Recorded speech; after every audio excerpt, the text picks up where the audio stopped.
Саламатсыздар, студенттер. Бүгінгі сабағымыздың тақырыбы жүріс жылдамдығы. Сабағымыздың мақсаты жүргізушілер қойылатын басты талаптар, қала сыртындағы және де қала ішіндегі қауіпсіз қозғалу. Жүргізуші көлік құралын белгіленген шектеуден аспайтын жылдамдықпен, мұндайда жүріс үнемділігін көлік құралы мен жүктің ерекшелігіне қарай, сонымен қатар жолдың бұзылған қойыс жерлерінде, қауіпті бұрылыс кезінде жүргізуші жылдамдықты міндетті түрде төмендету қажет. Табиғи құбылыстар, яғни метеорологиялық жағдайларда да ескерген жөн, және жүргізуші жылдамдықты үнемі қадағалап отыру қажет. Мысал келтіретін болсақ, суретте көрсетілген көлік құралдарына елді мекендерде тез жол белгілерімен белгіленген, сағатына 60 км жылдамдықтан аспау керек. Осы жағдай бірақ тұман кезінде жүргізушілерге айнала көрінісі нашар болғандықтан жылдамдықты төмендетіп, сағатына 40 км жылдамдықпен жүру керек.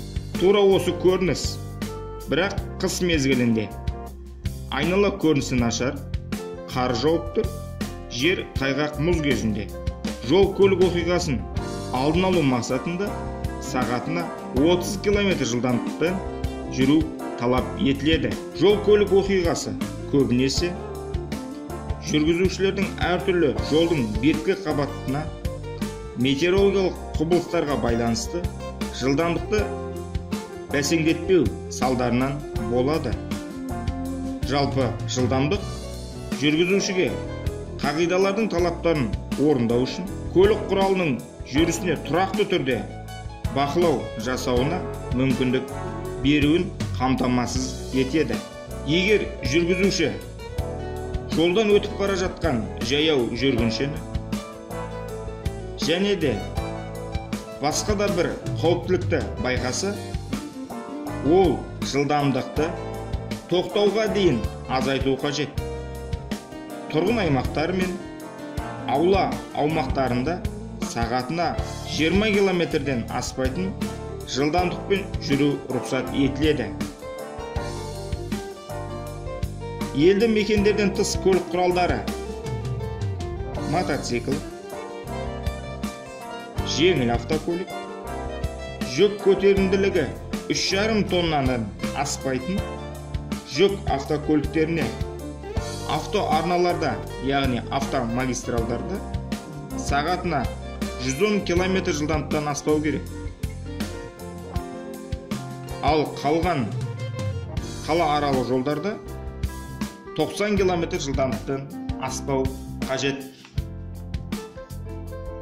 Елді мекеннен тыс қала аралық автобустарға, шағын автобустарға, автоарналармен және де басқа да жолдарда сағатына 90 км жылдамдықпен жүру рұқсат етіледі. Жүк автомобилінің шанағында жолаушыларды тасымалдау кезінде сағатына 60 км жылдамдықпен жүру керек.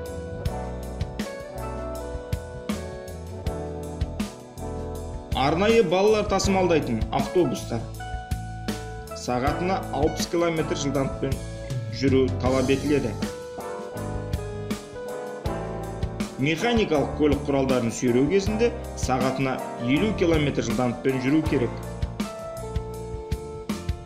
Жүк автокөліктер, соның ішінде ірі көлемді, ауыр салмақты және қауіпті жүктерді тасымалдайтын көлік құралдарында жылдамдықты шектеу таным белгілерінде көрсетілген жылдамдықтан аспау керек.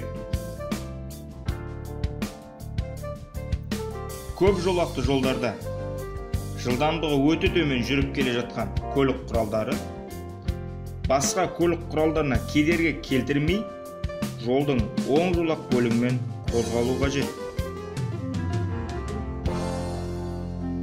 жүргізуші жол көлік оқиғасын болғызбау үшін кілт тоқтауға тыйым салынады.